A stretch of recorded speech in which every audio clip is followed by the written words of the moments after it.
Alors, on termine cette série d'exercices par le numéro 76, où Martin, qui n'a pas connu l'épisode de coronavirus, arrive tous les matins entre 7h15 et 7h35 à son arrêt de bus pour aller à l'école. Et donc, on considère que son heure d'arrivée à cet arrêt est une variable aléatoire suivant une loi uniforme. Ça, c'est une grosse supposition. Ça demande des notions autres pour pouvoir faire cette supposition-là. Donc, on va noter grand X, les minutes correspondant, c'est-à-dire l'intervalle 15-35, avec la loi uniforme, du coup. Et donc, le bus qu'il attend, ça c'est important pour les questions d'après, le bus qu'il attend passe à 7h, puis toutes les 10 minutes précisément. C'est-à-dire à 7h10 il arrive, grosso modo à 7h10 il est reparti. Il fait un arrêt éclair, pour pouvoir faire nos calculs. Évidemment, vous savez que c'est pas ça dans la réalité, mais on va supposer que c'est comme ça. Et donc, toutes les 10 minutes précisément, et ce jusqu'à 8h. Alors, regardons, question 1, quelle est la probabilité que Martin attende moins de 5 minutes le prochain bus? Alors moi, ce que je vous conseille, c'est de faire un trait, de faire des petits bâtons avec 10, 15, 20, ou 7h, 7h05, 7h10, 7h15, 7h20, 7h25, 30, 35, 40, 45, comme ça jusqu'à 8h.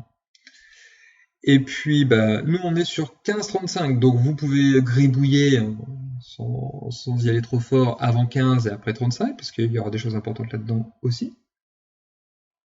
Parce qu'il y a le bus qui arrive à certaines valeurs. De mettre au-dessus de certains nombres le bus.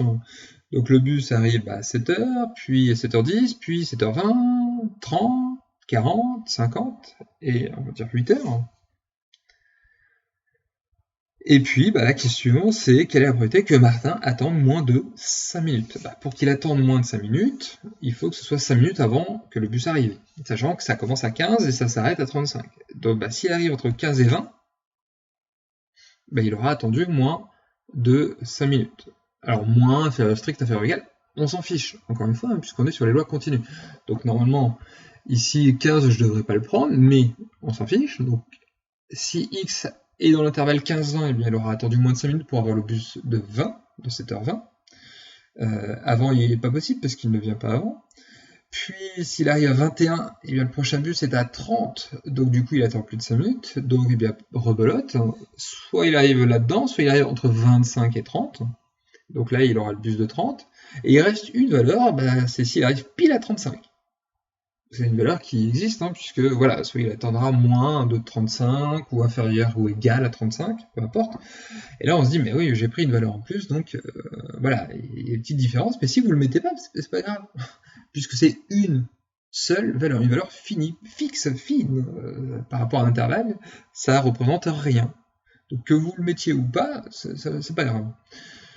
Donc ça revient à quoi? Une probabilité avec une union, donc P de A union B, et en plus entre A et B, il n'y a aucune intersection, donc c'est une probabilité, c'est une union disjointe, et vous avez des formules de seconde. On a revu en début d'année au lycée, avant le Covid, maintenant il y aura un avant Covid et un après Covid, sur la probabilité d'union, donc P de A union B c'est P de A, plus P de B dans le cas où c'est disjoint, ce qui est notre cas, donc P de la première partie, plus P de la deuxième partie, et évidemment ici la troisième qui vaut 0. Puis il suffira de calculer les deux valeurs, ou s'il y avait une intersection, P de A union B, c'est P de A plus P de B moins P de A inter B. Et on pourra faire pareil avec des probabilités conditionnelles aussi, on verra ça dans peu de temps. Donc la probabilité que x soit compris entre 15 et 20, ça tombe bien, c'est dans notre intervalle, donc c'est 20 moins 15 sur 35 moins 15, donc 5 sur 20.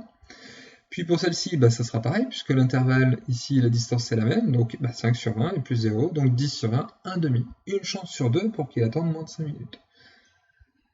Dernière question, s'il rate le bus de 7h30, donc s'il arrive à 7h30 un petit peu plus, une fois que le bus est parti, le bus de 7h30, Martin arrive en retard. Et, tiens, moi j'ai fait l'inverse. Quelle est la probabilité que Martin soit en retard à l'école? Pas de chance, moi j'ai fait la probabilité qu'il n'arrive pas en retard. Donc la probabilité que pèse, c'est 1 moins 0,75. En relisant l'énoncé, je vois que je me suis trompé. Alors, petite modification. Donc là ici j'ai fait On va dire que je l'ai fait exprès. La phrase du prof, hein, on a le droit. Pour pouvoir utiliser une propriété supplémentaire. Alors, je vais calculer la probabilité que Martin ne soit pas en retard à l'école. Donc pour ça, il faut qu'il arrive entre 15 et 30. Comme ça, à 30, il aura le bus de 30 et donc il sera pas en retard. Par contre, s'il arrive après, il sera en retard. Et donc, voilà, la probabilité que ce soit entre 15 et 30, et bien, même procédé de calcul, 30 moins 15 sur 20, 15 sur 20, 3 quarts. C'est-à-dire 0,75. La probabilité qu'il n'arrive pas en retard, c'est 0,75. Donc, la probabilité qu'il soit en retard, c'est la probabilité de l'événement contraire. C'est donc 1 moins la probabilité que x soit compris entre 15 et 30. Donc 1 moins 0,75. Et ça fait 0,25. Donc ça permet de réutiliser la probabilité de l'événement contraire. Si vous ne voulez pas utiliser ça, et si vous avez bien lu l'énoncé, contrairement à moi, s'il rate le bus de 7h30, Martin arrive en retard à l'école, la probabilité que Martin soit en retard, c'est la probabilité que courant x soit compris strictement supérieur à 30 jusqu'à 35.